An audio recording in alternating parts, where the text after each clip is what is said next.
Hi all, ಹೇಗಿದ್ದೀರಾ ಎಲ್ಲರೂ? Welcome back to my channel. ನೀವೆಲ್ಲರೂ ಹುಷಾರಾಗಿದ್ದೀರಾ ಅಂತ ಹೇಳಿ ಭಾವಿಸ್ತೇನೆ. ಐ ಹೋಪ್ ಎಲ್ಲರೂ ಈ ಹೊಸ ವರ್ಷವನ್ನು ಎಂಜಾಯ್ ಮಾಡ್ತಾ ಇದ್ದೀರಾ ಅಂತ ಹೇಳಿ. ಇಲ್ಲಿ ನಾನು ವ್ಲಾಗನ್ನು ನಿನ್ನೆ ಸಂಜೆಯಿಂದ ಸ್ಟಾರ್ಟ್ ಮಾಡಿದ್ದೇನೆ. ನಿನ್ನೆ ಅಂತ ಹೇಳಿದರೆ ಟ್ಯೂಸ್ಡೇ ಈವ್ನಿಂಗಿಂದ. ನಿನ್ನೆ ರಜೆ ಇತ್ತಲ್ವ ಮಕ್ಕಳಿಗೆ, ಸೊ ಸಿಯೋನ್ ಕೂಡ ಮನೆಯಲ್ಲೇ ಇದ್ದ. ಯಾರಿಗೆಲ್ಲ ಫೀಸ್ಟ್ ಇತ್ತು, ಹಬ್ಬ ಇತ್ತು, ಎಲ್ಲರಿಗೂ ಕೂಡ ಹ್ಯಾಪಿ ಫೀಸ್ಟ್ ಅಂತ ಹೇಳಿ ವಿಶ್ ಮಾಡ್ತೇನೆ. ಇಲ್ಲಿ ನಾನು ನೈಟಿಂದನೇ ಪ್ರಿಪ್ರೇಷನ್ ಸ್ಟಾರ್ಟ್ ಮಾಡ್ಕೊಂಡಿದ್ದೇನೆ ನಾಳೆಗೆ ಅಂತ ಹೇಳಿ. ಅಕ್ಕಿಯನ್ನು ಕಡೆದು ಉದ್ದಿನ ದೋಸೆಗೆ ಅಂತ ಹೇಳಿ ಉದ್ದನ್ನು ಹಾಕಿ ಕಡೆದಂಥ ಹಿಟ್ಟನ್ನು ಉಬ್ಬಿ ಬರಲಿಕ್ಕೆ ಅಂತ ಹೇಳಿ ಬಿಸಿ ನೀರಲ್ಲಿ ಇಟ್ಟಿದ್ದೇನೆ. ಮತ್ತು ಅಷ್ಟೆಲ್ಲ ಕೆಲಸ ಆಗುವಾಗ ಇಲ್ಲಿ ಪಾತ್ರೆ ನೈಟ್ ಡಿನ್ನರ್ ತೊಳೆದಿಟ್ಟದ್ದು ಎಲ್ಲದು ಕೂಡ ನೀರೆಲ್ಲ ಇಳಿದು ಹೋಗಿತ್ತು, ಹಾಗೆ ಅದನ್ನು ಕೂಡ ಡ್ರೈ ಮಾಡಿದ್ದೇನೆ. ನೈಟ್ ನನ್ನ ರುಟೀನು ಆಲ್ಮೋಸ್ಟ್ ಎಲ್ಲ ಬ್ಯುಸಿ ಇರ್ತದೆ, ಹಾಗಾಗಿ ನಾನು ಏನು ಶೂಟ್ ಮಾಡೋದಿಲ್ಲ. ಕೆಲವೊಮ್ಮೆ ಬೇಗನೆ ಎಲ್ಲ ಕೆಲಸ ನಡೆದಿರ್ತದೆ, ಬಟ್ ಕೆಲವೊಮ್ಮೆ ಲೇಟ್ ಆಗ್ತದೆ. ಹಾಗೆ ನಾನು ಏನು ಕೂಡ ಶೂಟ್ ಮಾಡಲಿಕ್ಕೆ ಹೋಗೋದಿಲ್ಲ, ಈವ್ನಿಂಗ್ವರೆಗೆ ಮಾತ್ರ ಶೂಟ್ ಮಾಡುವಂಥದ್ದು. ಬಟ್ಟೆ ತೊಳಿಲಿಕ್ಕೆ ಆಗಿರಲಿಲ್ಲ, ಸೊ ನಾನು ಅಂದರೆ ಕೈಯಿಂದ ಯಾವುದೆಲ್ಲ ವಾಶ್ ಮಾಡಬೇಕು ಅದನ್ನೆಲ್ಲ ವಾಶ್ ಮಾಡಿಯೇ ಆಲ್ರೆಡಿ ಮಿಷಿನಲ್ಲಿ ಹಾಕಿಟ್ಟಿದ್ದೆ. ಸೊ ನೈಟ್ ನಾನು ಹೋಗಿ ಈಗ ಮಿಷಿನನ್ನು ಸ್ಟಾರ್ಟ್ ಮಾಡಿದ್ದೇನೆ. ಬೆಳಿಗ್ಗೆ ಆಗುವಾಗ ಬಟ್ಟೆ ಕೂಡ ರೆಡಿಯಾಗಿರ್ತದೆ. ನೆಕ್ಸ್ಟ್ ಇಲ್ಲಿ ಚಿಕನ್ ಮ್ಯಾರಿನೇಟ್ ಮಾಡಲಿಕ್ಕಿತ್ತು, ಅದನ್ನು ಕೂಡ ಮಾಡಿ ಇಟ್ಟಿದ್ದೇನೆ. ಮತ್ತು ಲಾಸ್ಟಿಗೆ ಕೆಲವೊಂದು ಕೆಲಸಗಳಿರ್ತದೆ ಮಲಗಲಿಕ್ಕೆ ಹೋಗಲಿಕ್ಕೆ ಮುಂಚೆ. ಎಕ್ಸಾಂಪಲ್ ಈ ರೀತಿಯ ಫ್ರೂಟ್ಸ್ ಎಲ್ಲ ಫ್ರಿಜ್ಜಲ್ಲಿದ್ದದನ್ನು ನಾಳೆ ಸಿಯೋನ್ಗೆ ಕೊಡಲಿಕ್ಕೆ ಇರ್ತದಲ್ಲ, ಸೊ ಅಂಥದ್ದನ್ನೆಲ್ಲ ಹೊರಗೆ ಇಡುವಂಥದ್ದು ಕೆಲವೊಂದು ಕೆಲಸಗಳಿದೆ. ಅದನ್ನೆಲ್ಲ ಮಾಡಿ ಆನಂತರ ಲೈಟನ್ನೆಲ್ಲ ಆಫ್ ಮಾಡಿ ಒಳಗೆ ಹೋಗ್ತೇನೆ ನಾನು. ಈಗ 10 o'clock ಆಯಿತು. ನಾನು ಸಿಯೋನ್ ಹತ್ರ ಹೇಳಿ ಹೋಗಿದ್ದೆ ಸ್ವಲ್ಪ ಹೊತ್ತಲ್ಲಿ ಬಂದು ಟಿ ವಿ ಆಫ್ ಮಾಡ್ತೇನೆ ಅಂತ ಹೇಳಿ, ಯಾಕೆಂದರೆ ಮತ್ತೆ ಬೊಬ್ಬೆ ಹಾಕ್ತಾನೆ. ಇವನು ಬೊಬ್ಬೆ ಹಾಕಿದರೆ ಚಿಕ್ಕವನು ಕೂಡ ಎದ್ದೊಳ್ತಾನೆ, ಹಾಗೆ ಅಂತ ಹೇಳಿ ಅವನ ಹತ್ರ ಹೇಳಿದ್ದೆ ನಾನು ಆಲ್ರೆಡಿ. ಸೊ ಕೆಲವೊಮ್ಮೆ ಕೂಗ್ತಾನೆ, ಕೆಲವೊಮ್ಮೆ ಕೂಗೋದಿಲ್ಲ. ಇವತ್ತು ಸ್ವಲ್ಪ ನಿದ್ದೆ ಬರ್ತಾ ಉಂಟು ಕಾಣ್ತದೆ, ಹಾಗಾಗಿ ಏನು ಸಹ ತೊಂದರೆ ಇರಲಿಲ್ಲ. ಇತ್ತೀಚೆಗೆ ಸ್ವಲ್ಪ ಎಲ್ಲ ಹುಷಾರಿಲ್ಲದೆ ಆಗಿ ಮಾತ್ರೆ ತಿಂದು ನನಗೆ ಅಂತೂ ಸಾಕಾಗಿದೆ. ಈಗ ಮಾತ್ರೆ ತಿನ್ನೋದೇ ಬೇಡ ಅಂತ ಹೇಳಿ ಆಗ್ತದೆ ನನಗೆ.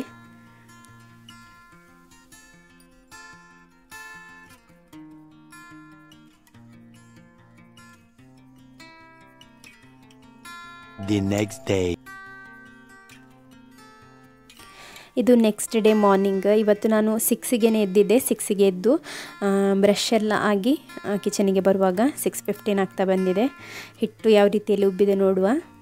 ನಾನು ಇದಕ್ಕೆ ಈಸ್ಟನ್ನು ಹಾಕಿದ್ದೇನೆ, ಬಟ್ ಒಂದು ಚಿಟಿಕೆ ಅಂತ ಹೇಳ್ತೇವೆ ಅಲ್ವಾ, ಒಂದು ಕೈಯಲ್ಲಿ ಹೀಗೆ 2 ಬೆರಳಲ್ಲಿ ಹಿಡಿಯುವಾಗ ಎಷ್ಟು ಬರ್ತದೆ ಅಷ್ಟೇ ಹಾಕುವಂಥದ್ದು. ನಾನು ಒಂದು 6-7 ಕಾಳಷ್ಟು ಬೀಳ್ತದೆ, ಅಷ್ಟೇ ಬೀಳುವಂಥದ್ದು ಈಸ್ಟಿದು.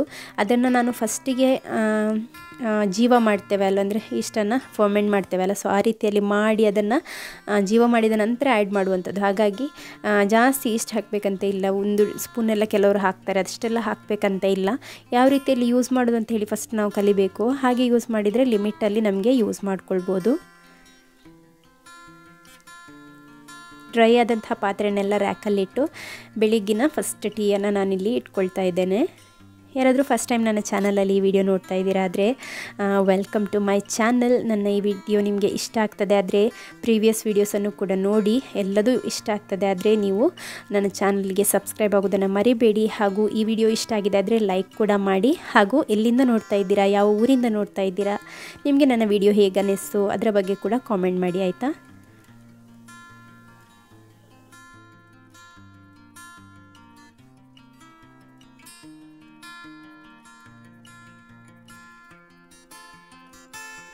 ನಮ್ಮ ಸಿಯೋನ್ಗೆ ಅಂತೂ ಲಂಚಲ್ಲಿ ಅನ್ನನೇ ಊಟ ಮಾಡಲಿಕ್ಕೆ ಇಷ್ಟ. ಹಾಗೆ ನಾನಿಲ್ಲಿ ಅನ್ನವನ್ನು ಬೆಳಿಗ್ಗೆ ನಾನು ಮಾಡೋದಿಲ್ಲ. ಕೆಲವರು ಹೇಳ್ತಾ ಇದ್ರು ಫ್ರೆಶ್ ಅನ್ನ ಕೊಡಿ ಅಂತ ಹೇಳಿ. ಫ್ರೆಶ್ ಅನ್ನ ಮಾಡೋದು ನನಗೆ ಪಾಸಿಬಲ್ ಅಂತ ಹೇಳಿ ಅನಿಸೋದಿಲ್ಲ. ವೈಟ್ ರೈಸ್ ಆದರೆ ರಪ್ಪ ಮಾಡ್ಬೋದು, ಈ ಬಾಯ್ಲ್ಡ್ ರೈಸ್ ಎಲ್ಲ ಮಾಡೋದು ಸ್ವಲ್ಪ ಕಷ್ಟ. ಹಾಗಾಗಿ ನಾನು ಫ್ರಿಜ್ಜಲ್ಲಿ ರಾತ್ರಿದು ಅನ್ನ ಫ್ರಿಜ್ಜಲ್ಲಿ ಇಡ್ತೇವೆ, ಸೊ ಅದನ್ನೇ ಪುನಃ ಒಮ್ಮೆ 1-2 ನೀರಲ್ಲಿ ವಾಶ್ ಮಾಡಿದ ನಂತರ ಸ್ವಲ್ಪ ಉಪ್ಪು ಹಾಕಿ ಪುನಃ ಬಿಸಿಲು ತೆಗೆದು ಕೊಡುವಂಥದ್ದು. ಬಟ್ ಏನು ಮಾಡೋದಲ್ವ, ಕೆಲವೊಮ್ಮೆ ಆಗೋದಿಲ್ಲ, ಯಾಕೆಂದರೆ ಬಾಯ್ಲಿಂಗ್ ಟೈಮ್ ಕೂಡ ಅದಕ್ಕೆ ಜಾಸ್ತಿ. ಈಗ ಟೀ ರೆಡಿಯಾಗಿದೆ. ಯಾರಿಗಾದರೂ ಟೀ ಹಾಕಿ ಈ ರೀತಿಯಲ್ಲಿದೆ ಅಂತ ಹೇಳಿ ಡೌಟ್ ಇದ್ದರೆ ನಾವು ಈ ಡಿಕಾಕ್ಷನ್ ಉಂಟಲ್ಲ ಟೀದು, ಅದನ್ನು ಫಸ್ಟ್ ಮಾಡಿ ಇಡುವಂಥದ್ದು. ಯಾರೆಲ್ಲ ಯಾವಾಗ ಎದ್ದೊಳ್ತಾರೆ ಅವರ ಇಷ್ಟದ ಪ್ರಕಾರ ಅವರು ಹಾಲನ್ನು ಹಾಕಿ ಮಿಕ್ಸ್ ಮಾಡಿ ಕುಡಿತಾರೆ. ಹಿಟ್ಟನ್ನು ನಾನಿಲ್ಲಿ 2 ಸೆಟ್ಟಿಗೆ ಅಂತ ಹೇಳಿ ರೆಡಿ ಮಾಡಿರುವಂಥದ್ದು. ಒಂದು ಸೆಟ್ ಇಡ್ಲಿ ಮಾಡ್ತೇನೆ ಮತ್ತು ಇನ್ನೊಂದು ಸೆಟ್ಟಲ್ಲಿ ನಾನು ದೋಸೆಯನ್ನು ಮಾಡಲಿಕ್ಕಿದ್ದೇನೆ. ಇಡ್ಲಿಯನ್ನು ನಾನು ಕೇಕ್ ರೂಮಲ್ಲೇ ಮಾಡ್ಕೊಳ್ತೇನೆ, ಯಾಕೆಂದರೆ ಅಲ್ಲಿ ನನಗೆ ಇಲ್ಲಿ ಕೂಡ ಗ್ಯಾಸ್ ಫ್ರೀ ಸಿಗೋದಿಲ್ಲ. ಮತ್ತು ಇಲ್ಲಿ ಆದರೆ ನನಗೆ ಇಂಡಕ್ಷನ್ ಇದೆ, ಇಂಡಕ್ಷನಲ್ಲಿ ಈಸಿಲಿ ಆಗ್ತದೆ ಮತ್ತು ಬೇಗ ಸ್ಟೀಮ್ ಕೂಡ ಬರ್ತದೆ.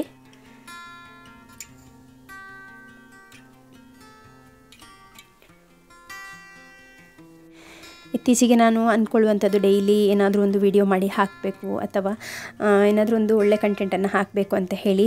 ಎಷ್ಟು ಪಾಸಿಬಲ್ ಆಗ್ತದೆ ಆ ರೀತಿಯಲ್ಲಿ ನಾನು ಶಾರ್ಟ್ ವೀಡಿಯೋಸ್ ಅದನ್ನೆಲ್ಲ ಮಾಡ್ತಾ ಇದ್ದೇನೆ. ಬಟ್ ವ್ಯೂಸೇ ಬರೋದಿಲ್ಲ ಆಯಿತಾ. 10 ವ್ಯೂಸ್ 19 ವ್ಯೂಸ್ ಎಲ್ಲ ಬರ್ತಾ ಉಂಟು. ಹಾಗೆ ಬರುವಾಗ ನನಗೆ ಸಿಟ್ಟು ಬರ್ತದೆ. ಅಂದರೆ ಎಷ್ಟು ಕಷ್ಟಪಟ್ಟು ಮಾಡುವಂಥದ್ದು. 1 ನಿಮಿಷದ ವೀಡಿಯೋ 1.5 ನಿಮಿಷದ ವೀಡಿಯೋ ಮಾಡಬೇಕಾದ್ರೆ ನಮಗೆ 1 ಗಂಟೆ ವೀಡಿಯೋನ ಕಟ್ ಮಾಡಿ ಅಡ್ಜಸ್ಟ್ ಮಾಡಿ ಮಾಡುವಂಥದ್ದು. ಆದರೂ ಕೂಡ ವ್ಯೂಸೇ ಬರೋದಿಲ್ಲ. ಅಷ್ಟು ಅಂದರೆ ಈಗ 1,000 ಅಲ್ಲ 1,00,000 ವ್ಯೂಸ್ ಬಂದರೂ ದುಡ್ಡೇನು ಬರೋದಿಲ್ಲ ಅದರಲ್ಲಿ. ಆದರೂ ಕೂಡ ಎಂಗೇಜ್ಮೆಂಟೇ ಇಲ್ಲ ಅಂತ ಹೇಳುವಾಗ ಏನೋ ಒಂಥರ ಡಿಪ್ರೆಷನ್, ಬೇಡ ಅಂತಲೇ ಅನಿಸ್ತದೆ ನನಗೆ. ಯಾಕಂತಲೇ ಗೊತ್ತಿಲ್ಲ. ನೀವು ಆದಷ್ಟು ಶೇರ್ ಮಾಡಿ, ಲೈಕ್ ಮಾಡಿ. ನೀವು ಈಗ ನಿಮಗೆ ಇಷ್ಟ ಆಗಿದೆ ಆದರೆ ಈಗನೇ ಒಂದು ಲೈಕನ್ನು ಮಾಡಿ. ಯಾಕೆಂತ ಹೇಳಿದರೆ ನೀವು ಲೈಕ್ ಮಾಡ್ತೀರಾದರೆ ನೆಕ್ಸ್ಟ್ ಟೈಮ್ ನಿಮಗೆ ಅದೇ ರೀತಿಯ ಅಂದರೆ ನನ್ನ ವೀಡಿಯೋಸ್ ಎಲ್ಲ ಹಾಕ್ತೇನೆ ಆದರೆ ನಿಮಗೆ ಅದರದ್ದು ನೋಟಿಫಿಕೇಷನ್ ಅಥವಾ ಮುಂದೆ ಪಾಪಪ್ ಆಗಿ ಕಾಣಲಿಕ್ಕೆ ಸಹ ಆಗ್ತದೆ. ಮತ್ತು ಬೆಲ್ಲೈಕನ್ ಏನಾದರೂ ಪ್ರೆಸ್ ಮಾಡದೇ ಇದ್ದರೆ ಅದನ್ನು ಕೂಡ ಪ್ರೆಸ್ ಮಾಡಿ. ಆಗ ನಿಮಗೆ ನೋಟಿಫಿಕೇಷನ್ ಬರ್ತದೆ ನಾನು ವಿಡಿಯೋ ಹಾಕಿದಾಗ, ಶಾರ್ಟ್ ಆಗಿರ್ಬೋದು ಅಥವಾ ಲಾಂಗ್ ವಿಡಿಯೋ ಆಗಿರ್ಬೋದು. ಇಲ್ಲಿ ನೀರು ಸ್ಟೀಮ್ ಆಗಿತ್ತು. ಅಲ್ಲಿ ದೋಸೆಯನ್ನು ಮಾಡ್ಕೊಳ್ಳಿಕ್ಕೆ ಮುಂಚೆ ಇಲ್ಲಿ ಬೇಗನೆ ಸ್ಟೀಮ್ ಬಂದಿದೆ. ಹಾಗಾಗಿ ನಾನು ಫಸ್ಟ್ ಇಲ್ಲಿ ಇಡ್ಲಿಯ ಹಿಟ್ಟನ್ನು ಹಾಕಿ ಹೋಗ್ತೇನೆ ಅಂತ ಹೇಳಿ ಬಂದಿದ್ದೇನೆ. ಕೇಕ್ ರೂಮ್ ಇರುವಂಥದ್ದು ಮನೆಯ ಹೊರಗೆ, ಸ್ವಲ್ಪ ಹೊರಗೆ ಒಳಗೆ ಅಂತ ಹೇಳಿ ಓಡಾಡಬೇಕು.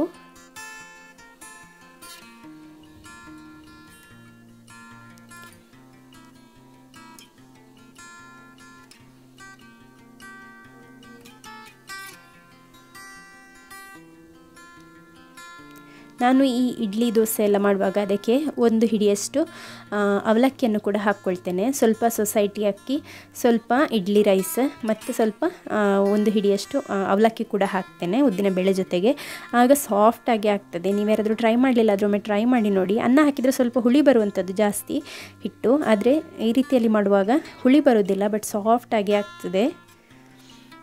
ಇಲ್ಲಿ ನಾನು ಫಸ್ಟಿನ ದೋಸೆಯನ್ನು ಹಾಕ್ಕೊಂಡಿದ್ದೇನೆ. ಉದ್ದಿನ ದೋಸೆ ಸಾಫ್ಟಾಗಿ ತುಂಬ ಚೆನ್ನಾಗಿ ಬರ್ತದೆ. ಈ ರೀತಿಯಲ್ಲಿ ನೀವು ಮಾಡಲಿಲ್ಲದ್ರೊಮ್ಮೆ ಟ್ರೈ ಮಾಡಿ ನೋಡಿ.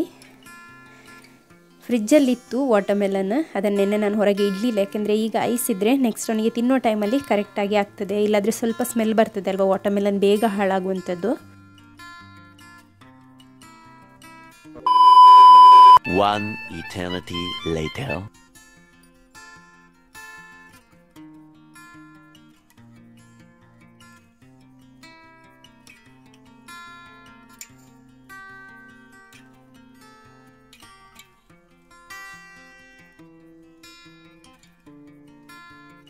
ಇಲ್ಲಿ ಮಧ್ಯದಲ್ಲಿ ಏನಾಯಿತು ಅಂತ ಹೇಳಿದರೆ, ನಾನು ಕೇಕ್ ರೂಮಿಗೆ ಹೋಗಿದ್ದೆ ಚಿಕನನ್ನು ತರಲಿಕ್ಕೆ ಅಂತ ಹೇಳಿ.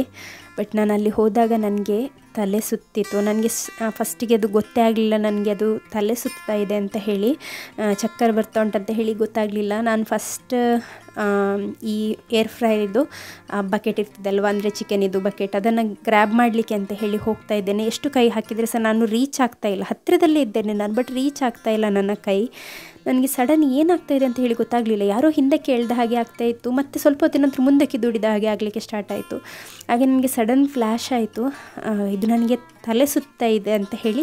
ಆಗ ನನಗೆ ಫ್ಲ್ಯಾಶ್. ಆ್ಯಕ್ಚುಲಿ ನಾನು ಟೇಬಲನ್ನು ಇಟ್ಕೊಂಡಿದ್ದೆ ಹಾಗೆ ಇಂಬ್ಯಾಲೆನ್ಸ್ ಆಗುವಾಗನೇ, ಬಟ್ ದೇವರೇ ಕಾಪಾಡಿದ್ದು. ನಾನು ಅಂದರೆ ಫುಲ್ ಫೋರ್ಸಲ್ಲಿ ಕೆಳಗೆ ಬೀಳಲಿಲ್ಲ, ಸ್ವಲ್ಪ ಫೋರ್ಸಲ್ಲೇ ಕೂತ್ಕೊಂಡೆ. ನನಗೆ ಸಡನ್ ಫ್ಲ್ಯಾಶ್ ಆದ ಕೂಡಲೇ ಎಲ್ಲಿ ಬಿದ್ದರೆ ಸಹ ತಾಗುವಂಥದ್ದು ಇರೋದು, ಎಲ್ಲ ಕಡೆ ಐಟಮ್ಸ್ ಎಲ್ಲ ಉಂಟಲ್ಲ. ಹಾಗೆ ನಾನು ಹಸ್ಬೆಂಡನ್ನು ಜೋರು ಕರೆದೆ, ಅವರು ಹೊರಗೆ ಇದ್ರಲ್ವ, ಸೊ ಅವರನ್ನು ಕರೆದೆ, ಬನ್ನಿ ನನಗೆ ತಲೆ ಸುತ್ತ ಉಂಟಂತ ಹೇಳಿ.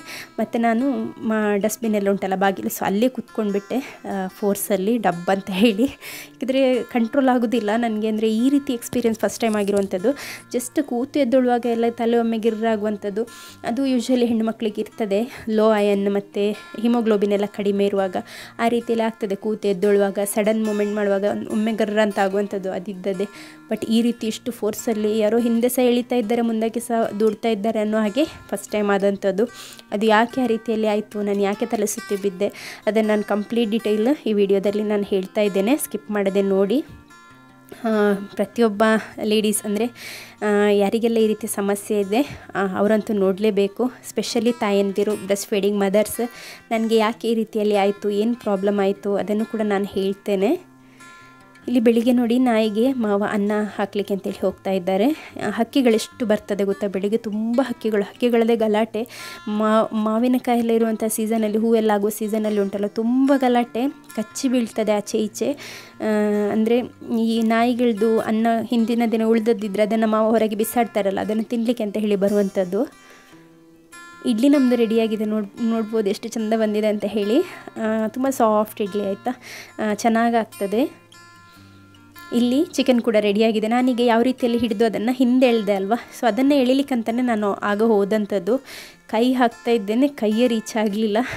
ಬಟ್ ನಾನು ಕನಸಲ್ಲಿ ಕೂಡ ಯೋಚನೆ ಮಾಡಲಿಲ್ಲ ನನಗೊಮ್ಮೆ ಈ ರೀತಿಯಲ್ಲಿ ಏನಾದರೂ ಆಗ್ತದೆ, ನನಗೆ ಈ ರೀತಿ ಪ್ರಾಬ್ಲಮ್ ಆಗ್ತದೆ ಅಥವಾ ಈ ರೀತಿಯಲ್ಲಿ ತಲೆ ಈ ರೀತಿ ಕೂಡ ಸುತ್ತದೆ ಅಂತ. ಬ್ಲ್ಯಾಕ್ಔಟ್ ಏನಾಗಲಿಲ್ಲ, ಇಂಥ ಕತ್ತಲು ಕಾಣುವಂಥದ್ದು ಅದೆಲ್ಲ ಏನಿಲ್ಲ.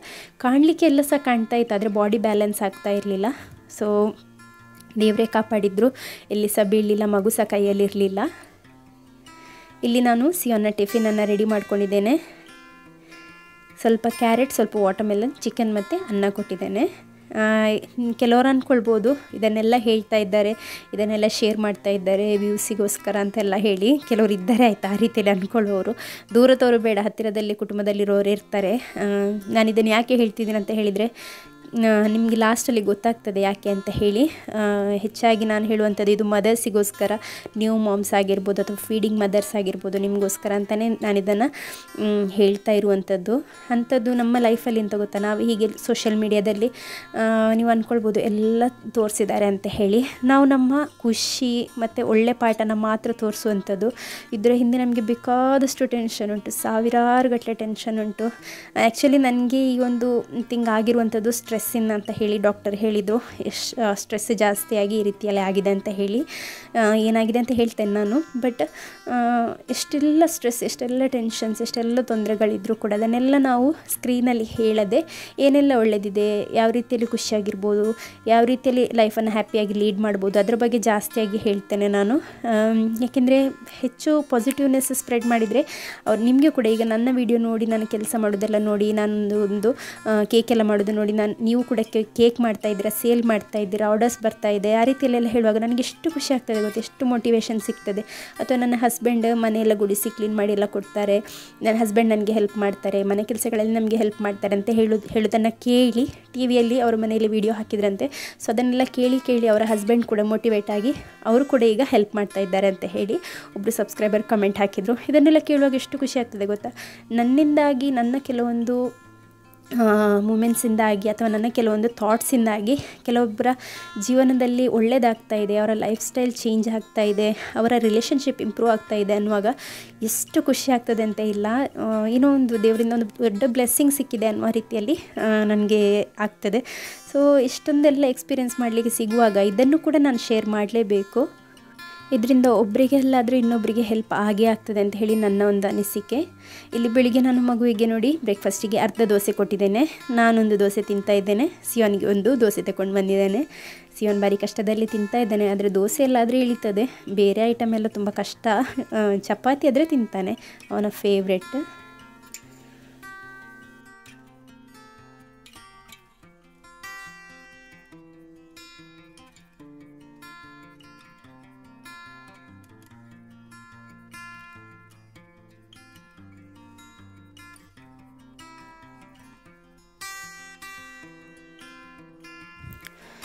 ಈಗ ಬೆಳಿಗ್ಗೆ ನಾನು ಬೆಡ್ಡೆಲ್ಲ ಕ್ಲೀನ್ ಮಾಡಿ ಆಯಿತು. ಅಗೇನ್ ಮಾತ್ರೆ ತಗೊಳ್ತಾ ಇದ್ದೇನೆ. ಮಾತ್ರೆ ಅಂತೂ ನನಗೆ ದಿನಕ್ಕೆ ಟೋಟಲಾಗಿ 9 ಮಾತ್ರೆ ಉಂಟು. 3 ಹೊತ್ತಿಗೆ 3 ಒಂದು ಹೊತ್ತು 4, ಇನ್ನೊಂದು ಹೊತ್ತು 3, ಪುನಃ ಇನ್ನೊಂದು ಹೊತ್ತು 4, ಆ ರೀತಿಯಲ್ಲಿ ಒಟ್ಟು 11 ಮಾತ್ರೆ ಇದೆ. ಯಾಕೆ ಅಂತ ನಾನು ಹೇಳ್ತೇನೆ, ಅಂದರೆ ಕ್ಯೂರಿಯಾಸಿಟಿ ಇಡೋದಂತಲ್ಲ, ವಿಷಯ ಎಂಥದಂತ ಕೂಡ ಹೇಳ್ತೇನೆ. ಸೊ ಹೀಗೆ ನೋಡಿ, ನಾನು ಸಿಯೋನಿಗೆ ಬಟ್ಟೆಯನ್ನು ಹಾಕ್ತಾಯಿದ್ದೆ. ಇವತ್ತು PT ಯೂನಿಫಾರ್ಮ್ ಹಾಕಿ ಬರಲಿಕ್ಕೆ ಹೇಳಿದರು. ಚಿಕ್ಕ ಮಗುವಿನ ಕೆಲಸ ನೋಡಿ. ಇನ್ನು ಇದನ್ನು ಎಲ್ಲಿಯಾದರೂ ಹೀಗೇ ಕೂತ್ಕೊಳ್ಳಿಸಿ. ನಾನದು ಲಾಸ್ಟ್ ಪಾಯಿಂಟಿಗೆ ಕೂಡ ಹಾಕಿದ್ದೇನೆ, ಅಂದರೆ ಎದ್ದೊಳ್ಬಾರ್ದು ಅವನು ಅಂತ ಹೇಳಿ.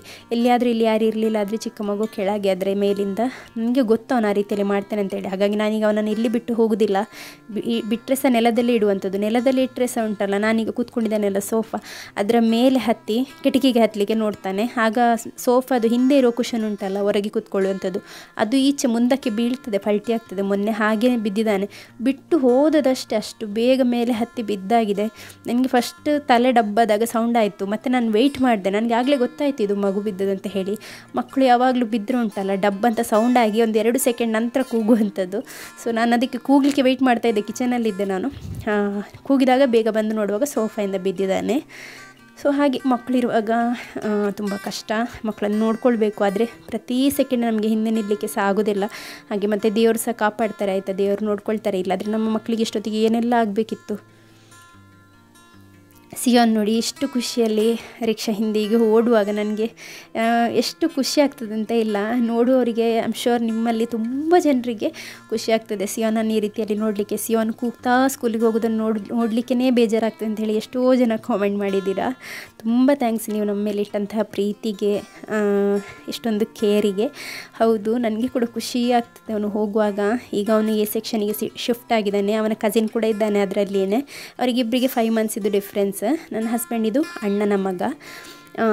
ಹಾಗೆ ಅವನಿಗಂತೂ ತುಂಬ ಖುಷಿಯಲ್ಲಿ ಕೂತ್ಕೊಳ್ಳೋದು ಅಂತ ಹೇಳಿದರೆ. ಅವನು ಟೀಚರ್ ಚೇಂಜ್ ಆದ್ರಲ್ಲ, ಸೊ ಈಗ ತುಂಬ ಖುಷಿಯಲ್ಲಿ ಹೋಗ್ತಾ ಇದ್ದಾನೆ ಸ್ಕೂಲಿಗೆ. ಏನು ಸಹ ತೊಂದರೆ ಇಲ್ಲ. ಬೆಳಗ್ಗೆ ಎದ್ದರೂ ಸಹ ಕೇಳೋದಿಲ್ಲ, ರಾತ್ರಿ ಮಲಗುವಾಗ ಸಹ ಕೇಳೋದಿಲ್ಲ ನಾಳೆ ಸ್ಕೂಲ್ ಉಂಟಾ ಅಂತ ಹೇಳಿ. 1 ವರ್ಷದಿಂದ ನಮಗೆ ತಲೆ ತಿಂದಿದ್ದಾನೆ ಅವನು, ನಾಳೆ ಸ್ಕೂಲ್ ಉಂಟಾ, ನಾಳೆ ಸಂಡೇ ಅಂತ ಕೇಳಿ. ಬಟ್ ಇತ್ತೀಚೆಗೆ ಕೇಳೋದೇ ಇಲ್ಲ, ತುಂಬ ಖುಷಿಯಲ್ಲಿ ಹೋಗ್ತಾನೆ. ಇಲ್ಲಿ ನಿನ್ನೆ ಮಳೆ ಬರ್ತದೆ ಅಂತ ಹೇಳಿ ಸ್ವಲ್ಪ ಮಳೆ ಕೂಡ ಉದುರಿತ್ತು. ನಿಮ್ಮ ಆಚೆ ಮಳೆ ಬಂದಿತ್ತ ಹೇಳಿ. ನಿನ್ನೆ ನಿಮ್ಮ ಹಬ್ಬ ಅಲ್ವಾ, ಹಿಂದೂ ಅವರಿಗೆಲ್ಲ ಹಬ್ಬ ಇತ್ತಲ್ವ. ಸೊ ಹಾಗೆ ನಿಮಗೆ ಮಳೆ ಎಲ್ಲಾದರೂ ಬಂದಿತ್ತ ಅಂತ ಹೇಳಿ ಕಾಮೆಂಟ್ ಮಾಡಿ ನಿಮ್ಮ ಊರಲ್ಲಿ. ನಮಗೆ ಸ್ವಲ್ಪ ಬಿದ್ದು ಹೋಯ್ತಷ್ಟೇ ಧೂಳಿನ ರೀತಿಯಲ್ಲಿ. ಆದರೂ ಕೂಡ ಅಡಿಕೆಯನ್ನೆಲ್ಲ ರಾಶಿ ಮಾಡಿ ಟಾರ್ಪಲನ್ನು ಹಾಕಿ ಇಟ್ಟಿದ್ರು. ಇಲ್ಲಿ ಮೊನ್ನೆ ಅಡಿಕೆ ಕುಯ್ತಾ ಇದ್ರಲ್ಲ, ಸೊ ಅದನ್ನು ಅದರ ಸ್ಟೆಮ್ಮಿಂದ ಬಿಡಿಸಲಿಕ್ಕೆ ಅಂತ ಹೇಳಿ ನೋಡಿ ಈ ರೀತಿಯಲ್ಲಿ ಹೊಡೆದು ಬಿಡಿಸ್ತಾ ಇದ್ದಾರೆ. ನಿನ್ನೆ ನೈಟ್ ಮಿಷಿನಿಗೆ ಹಾಕಿದಂಥ ಬಟ್ಟೆ ಹೊರಗೆ ಹಾಕಿರಲಿಲ್ಲ, ಸೊ ಅದನ್ನು ಕೂಡ ನಾನು ಹಾಕ್ಕೊಳ್ತಾ ಇದ್ದೇನೆ. ಇವತ್ತು ಒಳ್ಳೆ ಬಿಸಿಲುಂಟು, ಆದರೆ ತುಂಬ ಖಾರವಾದ ಬಿಸಿಲಲ್ಲ, ಪರವಾಗಿಲ್ಲ, ಬಟ್ಟೆ ಒಣಗಲಿಕ್ಕೆ ಆಗ್ತದೆ ಅಂತ ಹೇಳಿ ಹೊರಗೆ ನಾನೀಗ ಹಾಕ್ತಾ ಇದ್ದೇನೆ.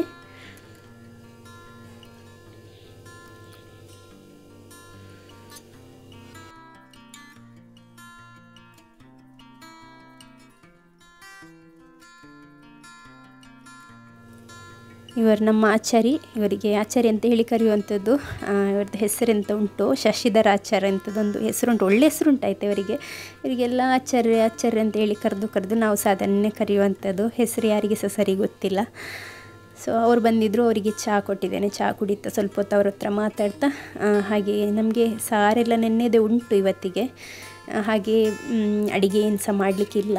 ಮತ್ತು ಅತ್ತೆ ಇದ್ದಾರೆ ಒಳಗೆ, ಅವರು ಅಕ್ಕಿ ಎಲ್ಲ ತೆಗೆದಿಟ್ಟಿದ್ದಾರೆ ಅನ್ನಕ್ಕೆ ಅಂತ ಹೇಳಿ. ನೀವು ಹೇಳಿದ ಹಾಗೆ ನಾವೀಗ KPM ರೈಸನ್ನೇ ಯೂಸ್ ಮಾಡುವಂಥದ್ದು. ಒಳ್ಳೆದಿದೆ ರೈಸ್ ಆಯಿತಾ. ತುಂಬ ಥ್ಯಾಂಕ್ಸ್ ಯಾರೆಲ್ಲ ಸಜೆಸ್ಟ್ ಮಾಡಿದ್ರು ಅವರಿಗೆ. ಇಲ್ಲಿ ನಾನು ಮಗುವಿಗೆ ಅಂತ ಹೇಳಿ ಸ್ವಲ್ಪ ಪಾಲಕ್, ಸ್ವಲ್ಪ ಸ್ವೀಟ್ ಪೊಟೇಟೊ ಮತ್ತು 1 ಕ್ಯಾರೆಟ್, ಸ್ವಲ್ಪ ಮಸೂರು ದಾಳು ಮತ್ತು ಮೂಂಗ್ ದಾಳು ಎರಡನ್ನು ಹಾಕಿ ಕಿಚಡಿ ಮಾಡಲಿಕ್ಕಿದ್ದೇನೆ. ಇಲ್ಲಿ ನಾನು ಬ್ಲಡ್ ಪ್ರೆಷರನ್ನು ನೋಡ್ತಾ ಇದ್ದೆ.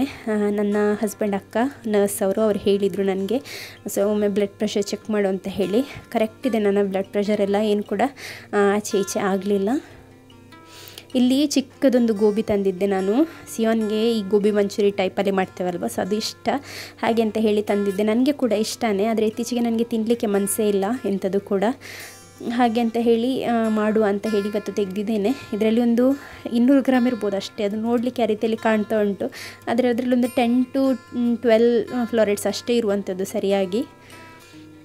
ಇದು ನಾನು ಸೋಮವಾರದ ವ್ಲಾಗನ್ನು ಶೇರ್ ಮಾಡ್ತಾ ಇರುವಂಥದ್ದು, ಕ್ಲಿಪ್ಪಿಂಗ್ಸ್ ತಗೊಂಡಿದ್ದೆ. ಇದು ನಾವು ಬದ್ಯಾರ್ ಹಾಸ್ಪಿಟಲಿಗೆ ಹೋಗ್ತಾ ಇದ್ದೇವೆ.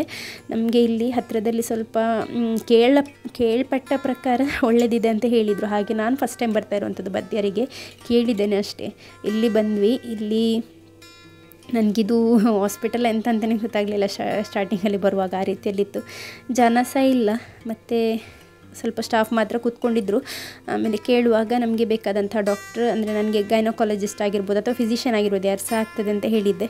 ಬಟ್ ಡಾಕ್ಟರ್ ಅವೈಲೇಬಲ್ ಇರಲಿಲ್ಲ. ಯಾರೋ 1-2 ಡಾಕ್ಟ್ರ್ ಇದ್ರಂತೆ ಹಾಗೆ. ಮತ್ತು ಗೈನಕಾಲಜಿಸ್ಟ್ ಹತ್ರನೇ ಹೋಗುವ ಅಂತ ಹೇಳಿ ನನಗೆ ಈಗ ತುಂಬ ದಿನದಿಂದ ಪೀರಿಯಡ್ಸ್ ಮಿಸ್ ಆಗಿ ಆಲ್ಮೋಸ್ಟ್ 40 ಡೇಸ್ ಆಗ್ತಾ ಬಂತು. ನನಗೆ 28 ಡೇಸ್ ಅಥವಾ 30 ಡೇಸ್ ಒಳಗೆ ಪೀರಿಯಡ್ಸ್ ಆಗ್ತದೆ ಎವ್ರಿ ಮಂತ್ ರೆಗ್ಯುಲರ್ಲಿ. ಬಟ್ ಈ ಮಂತ್ ಆಗಲಿಲ್ಲ. ಹಾಗಾಗಿ ನಾವು ಗೈನಕಾಲಜಿಸ್ಟನ್ನೇ ಕನ್ಸಲ್ಟ್ ಮಾಡುವ ಅಂತ ಹೇಳಿ ಬೆಳ್ತಂಗಡಿಗೆ ಬಂದ್ವಿ.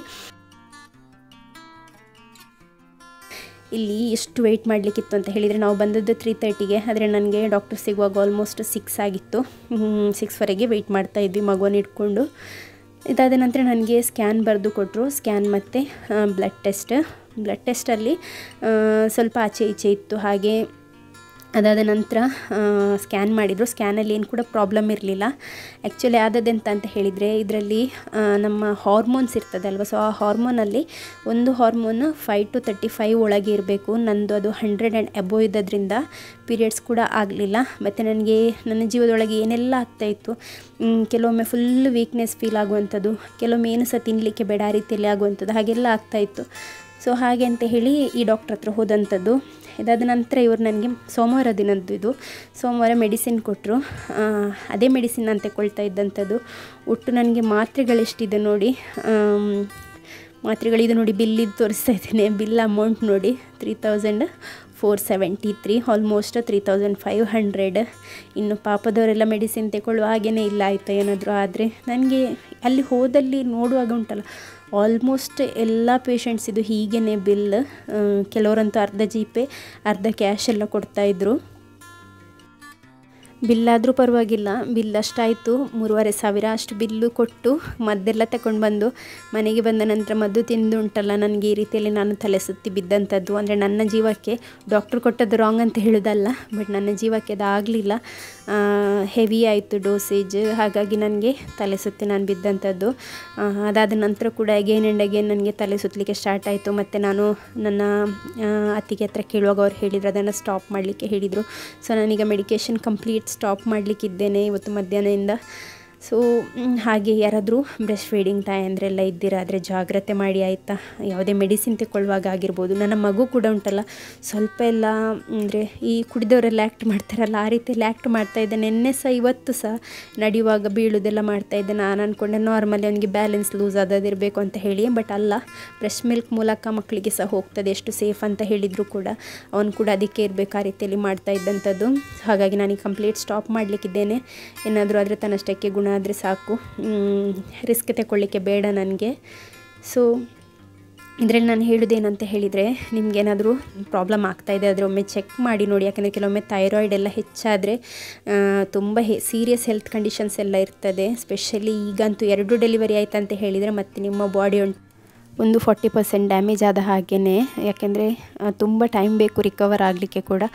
ಸೊ ಅಷ್ಟು ಟೈಮ್ ಒಳಗೆ ನಿಮ್ಗೆ ಏನಾದರೂ ಈ ರೀತಿಯಲ್ಲಿ ಫೀಲ್ ಆಗ್ತದೆ ಅಂದರೆ ಪ್ಲೀಸ್ ಹೋಗಿ ಡಾಕ್ಟ್ರನ್ನ ಕನ್ಸಲ್ಟ್ ಮಾಡಿ. ಬೇರೆ ಏನಾದರೂ ಕೂಡ ಪ್ರಾಬ್ಲಮ್ಸ್ ಇರ್ಬೋದು. ಈ ರೀತಿಯ ಹೈ ಲೆವೆಲ್ಸ್ ಎಲ್ಲ ಇರುವಾಗ ಹೇರ್ ಲಾಸ್ ಆಗುವಂಥದ್ದು, ತುಂಬ ವೆಯ್ಟ್ ಗೇನ್ ಆಗುವಂಥದ್ದು ಇದೆಲ್ಲ ಆಗ್ತದೆ. ನನಗೆ ಬಂದಿರುವಂಥ ಇದರಲ್ಲಿ ವೆಯ್ಟ್ ಗೇನ್ ಜಾಸ್ತಿ ಆಗೋದಂತೆ, ಬಟ್ ನಂದು ಯಾಕೋ ವೆಯ್ಟ್ ಲಾಸ್ ಆಗಿದೆ. ಬಟ್ ಕೆಲವರಿಗೆ ವೆಯ್ಟ್ ಗೇನ್ ಕೂಡ ಆಗ್ಬೋದು. ಸುಮ್ಮನೆ ಎಕ್ಸಸೈಸ್ ಮಾಡಿ ಎಷ್ಟು ನೋಡಿದರೂ ಸಹ ವೆಯ್ಟ್ ಲಾಸ್ ಆಗೋದಿಲ್ಲ. ಸೊ ಈ ರೀತಿಯ ಪ್ರಾಬ್ಲಮ್ ಕೂಡ ಇರ್ತದೆ. ಹಾಗಾಗಿ ಏನಾದರೂ ಆ ರೀತಿಯ ಪ್ರಾಬ್ಲಮ್ ಇದೆ ಆದರೆ ಮೆಡಿಕೇಷನ್ಸ್ ತಗೊಳ್ಳೋದಾದರೆ ಪ್ರಾಪರಾಗಿ ಡಾಕ್ಟ್ರ್ ಹತ್ರ ಹೋಗಿನೇ ತಗೊಳ್ಳಿ ಆಯಿತಾ. ಐ ಹೋಪ್ ಈ ವಿಡಿಯೋ ಇಷ್ಟ ಆಗ್ತದೆ. ಇಷ್ಟ ಆದರೆ ಲೈಕ್ ಮಾಡಿ, ಶೇರ್ ಮಾಡಿ. Thank you so much for watching.